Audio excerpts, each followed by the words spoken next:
Very special Cincinnati ball game, which lasted a long, long time. The voice. Big win for the Dodgers. The voice of the Spanish broadcasters for the Los Angeles Dodgers, Jaime Jarrin. Jaime, come on in here. Glad to have you on Saturday Sports Line. Thank you very much. Very kind of you inviting me to your show.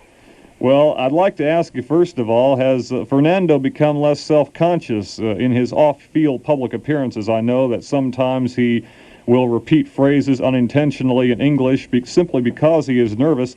Has he learned to become more accustomed to his off-field phenomenon? Well, I see him that now he's a little more open. Now he's more at ease. At the beginning, of course, being surrounded by so many newspaper men and radio and television men, he was a little nervous, but he's more at ease now. Jaime, we have to pause right here. We have some severe weather entering the Iowa area. We'll put you on hold and then be back with you. And we have to go to Jennifer Haber now for some very important weather information. Please stay tuned to WHO. Degrees and 5:32 on the line. Jaime Jarrin, the Los Angeles Dodger broadcaster. We're talking about the Dodgers, in particular Fernando Valenzuela. The numbers to call here in Des Moines, 282-5111. The in-state watch line, 1-800-532-1111. First of all, Jaime, Fernando pitched this afternoon. He was not the pitcher of record. How did he throw this afternoon against the Reds? Why don't you fill us in? Excuse me. He pitched well. He made several mistakes, especially one. Excuse me, I'm sorry. He wasn't hit hard at all, but he didn't make a throw to second when there was a play at second. He admitted that it was his mistake that resulted in 3 runs. Fernando is so stockily built, and the rest of his family, or at least the majority of his family, is not as stockily built as Fernando is. Where, in your opinion, or has Fernando told you, where did he get that build that makes him apparently so good driving off the mound with that screwball? Well, he told me that he has 2 brothers that are built exactly like him. He is a full Indian blood young person, and so I think the Indians in that part of Mexico are strong, huskies, tall, and like him.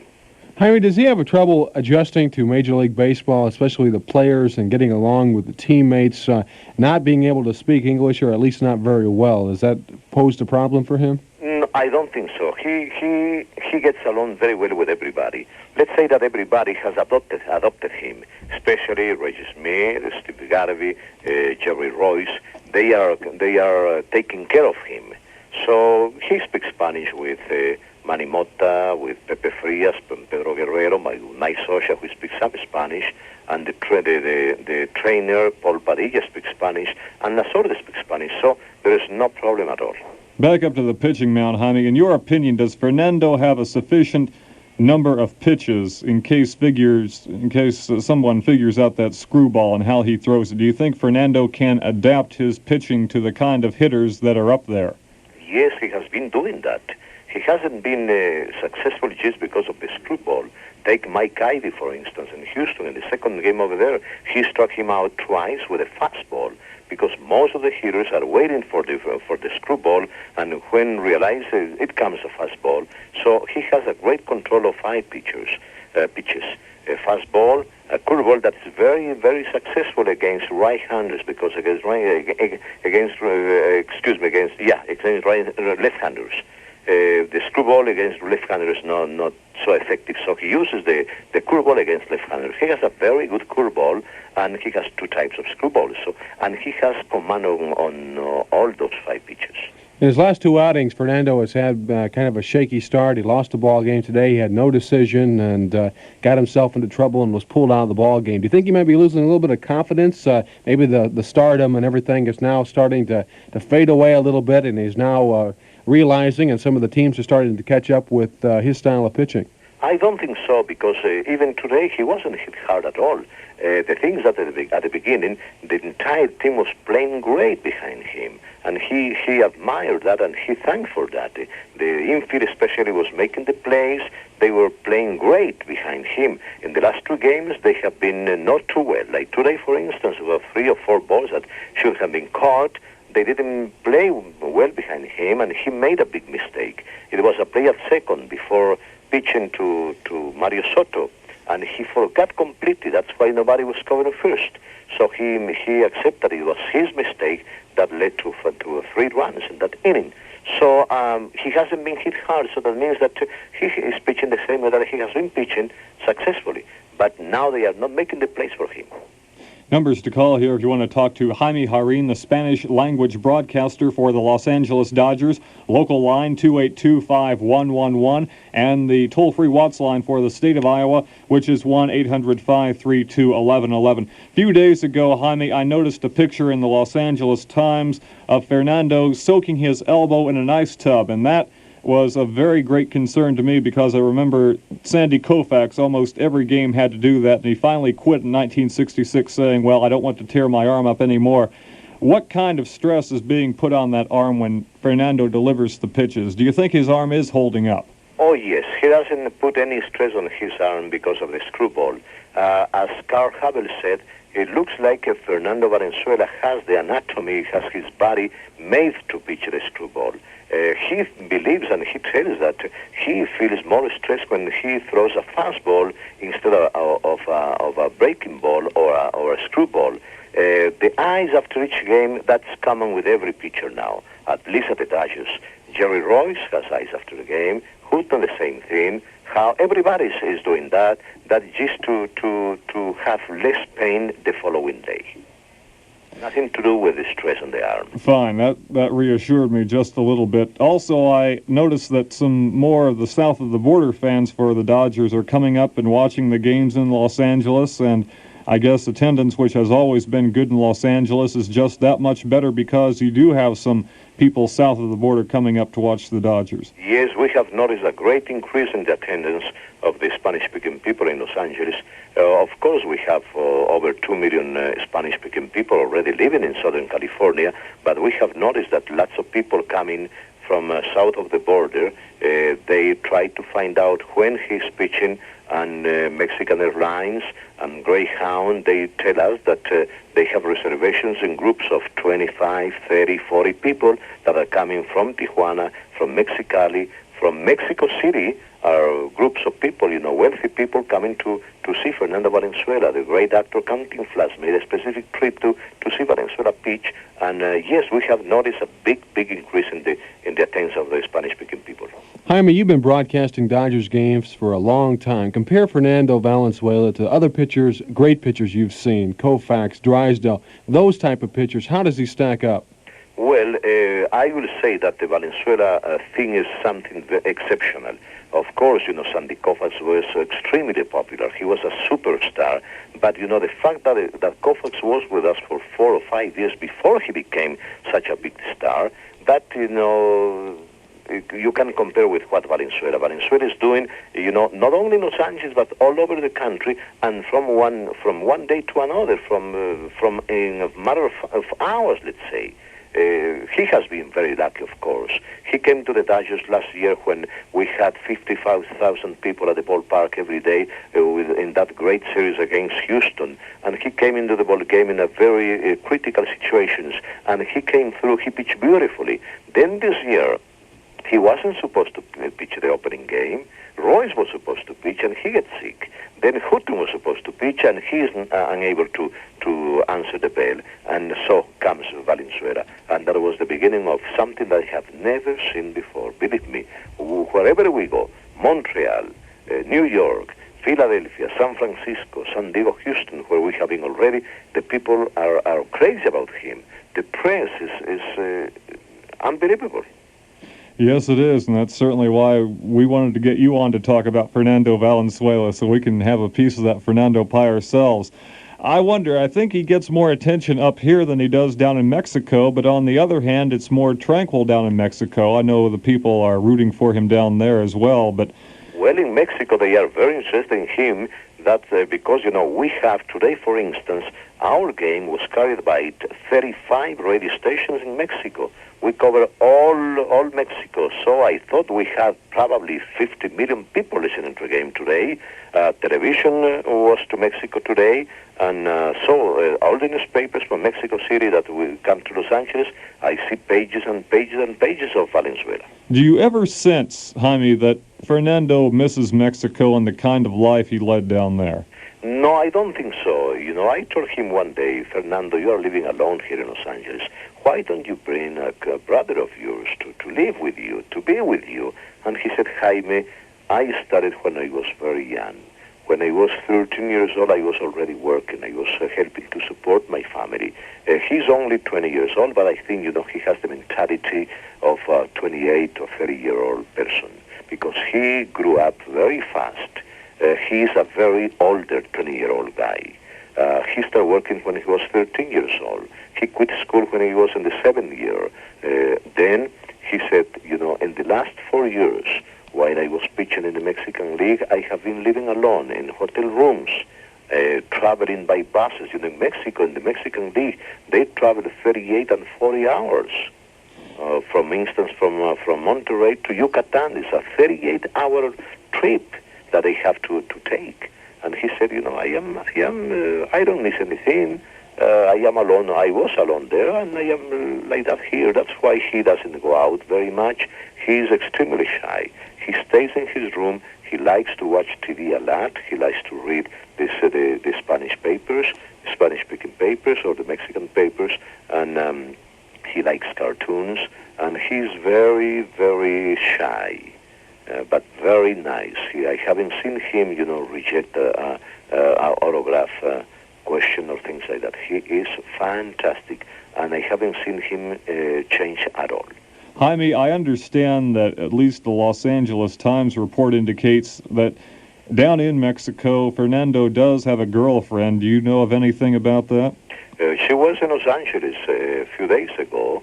She comes from Mérida, Yucatan, where Fernando played 1 year, 1978, but he's too young. They are not thinking of getting married, nothing like that. She was in Los Angeles visiting him. She spent there 3 days with Fernando's parents, and she's a very good-looking girl, very nice girl.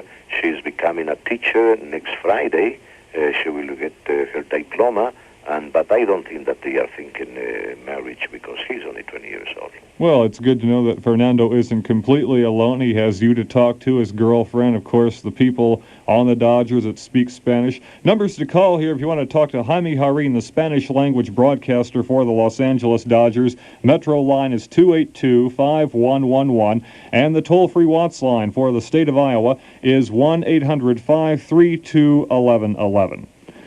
Well, I wonder about Fernando's delivery just a little bit. Is it a sort of psychological ploy, or is it just a nervous habit that Fernando, on every pitch he delivers to the plate, lifts his eyes heavenward?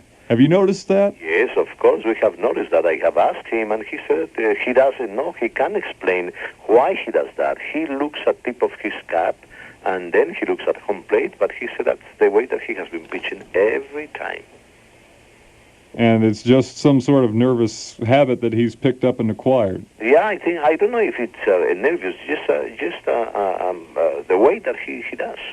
Let's go to the phones, Jaime. We have a caller on one of the toll-free Watts lines, and let's go ahead and punch that person up and get to them right now. Good afternoon. You're on Saturday Sports Line with Jaime Jarrin.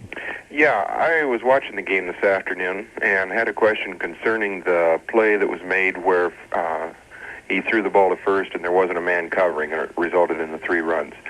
On the replay of that, when you watch it, it seemed that when the catcher came out from behind the plate that he was indicating for that throw to go to first. Is it customary for the catcher to make the call where he wants that throw to go to for the pitcher?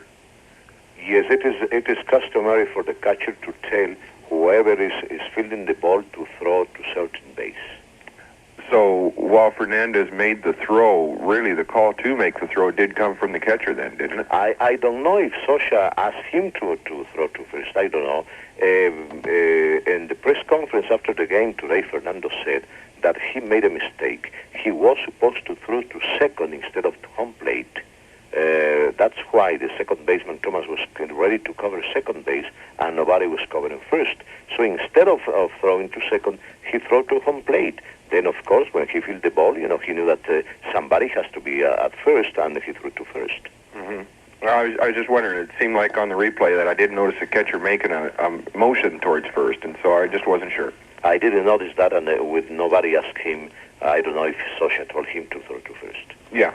Well, thank you very much. Thank you for calling up and talking with us on Saturday's Sports Line. That points up to my next question. What, in your opinion, Jaime, does Fernando need to work on the most of all to make him the best pitcher he can be? I think he will have to work on fielding bunts. He is a little slow fielding bunts. He will have to work hard on that. Otherwise, they say that he is, a major leaguer. That's just incredible that at 20 years old and working, of course, down in Mexico, that he could develop, such a repertoire of pitches as you've talked about, the fastball and, of course, the screwgee. He apparently is a very quick learner because he picked up the screwball just, last year, I believe. He picked up the screwball in 2 weeks. That's amazing, really. Mm-hmm.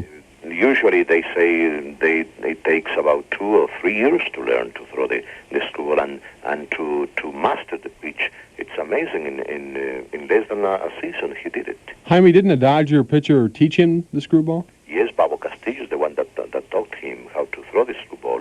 He throws one, but not as good as Valenzuela.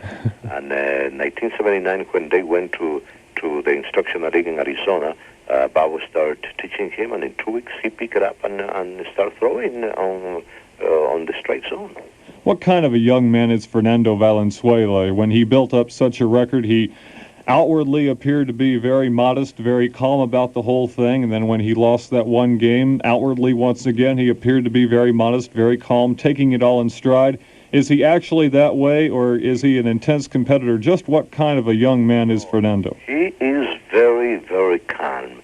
Today in the press conference, it was a question how he felt, committing that error. If he got upset with himself when he threw wide to second base, and he said, I have never been upset with me or mad with me in a game, even when they have hit home runs of me, because that's part of the game, he says. It's an amazing guy, because for 20 years old, the way that he conducts himself in the baseball field is amazing. He keeps such a control. He never gets upset, never gets mad. And we have been almost abusing of him with so many interviews and questions and press conferences, and he has never lost his control. He has been very, very cooperative, talking with anybody, with everybody, and it is amazing, really. It is amazing. The only time that I saw him really upset was in Philadelphia. In Philadelphia, we arrived there, and we were supposed to have a press conference at 6:30. So I went down at 6:25, and he was there in the dressing rooms. And she said, Jaime, okay, let's go across the hall to the Eagles training room where the press conference was going to be held. And when we walked in, it was at least 150 people there. Flashes start lighting and cameras going on and everything, and he was very, very nervous. That's the only time I have seen him nervous. He took my arm and he said, Jaime, I am nervous. I don't know what to say. So I told him, Fernando, just take it easy. Don't anticipate any question. Just take your time, listen to the question, and tell me, and I will translate. No problem. After the second question, he was at ease, he was smiling, and he got everybody in his pocket. Jaime, let me ask you one last question. You're not only Fernando Valenzuela's friend, you're also the broadcaster for the Dodgers as a team. Tell us about the Dodgers as a team very quickly, how you stack them up in the National League West Division, and how you think they're going to fare. Well, the Dodgers, I picked Cincinnati to win the division this year because I thought that Cincinnati had a very, very good all-around team. The Dodgers, I was afraid of the bullpen. I am still afraid of the bullpen. We have 4 great starters. They have won 21 games and they have lost only 5. That's the main reason why I think the Dodgers are going. Now that they have built up this momentum, I think they're going to go all the way. Okay, my final question, Jaime. Do you think the Dodgers will be able to keep Fernando Valenzuela? He's being paid $42,000 a year, which, relatively speaking, nowadays is a pretty low salary figure for a baseball player. What kind of renegotiation of a contract will be going on, in your opinion? What kind of money do you think the Dodgers will pay him? They are not going to renegotiate. Valenzuela doesn't want it to renegotiate his contract. He will play for $42,000 this year, and he's going to negotiate for next year. He has an agent, Mr. Tony DeMarco, who has hired a very well-known attorney, Dick Moss, who is the one that he's the one who defended Andy Messersmith against the Dodgers when he won the free agency, and also Dick Moss is the one that deal the contract for Nolan Ryan with Houston and Shambliss with Atlanta Braves, and he was the assistant to Marvin Miller years ago at the association, Ball Players Association. So he has a very sharp, very smart attorney. I don't know how it's going to be very interesting. I think there's a case where Valenzuela is going to be paid for what he did this year, for not for what he's going to be doing next year. That's what I wanted to ask you, and that will answer my final question. Jaime Jarrin, Spanish language broadcaster for the Los Angeles Dodgers, thank you very much for being our guest this afternoon, and thank you for appearing on the program, even though that game did go into extra innings. Jaime Jarrin, the Spanish language broadcaster, our guest on Saturday Sportsline, 5:51 in the afternoon. Now let's get to the AP.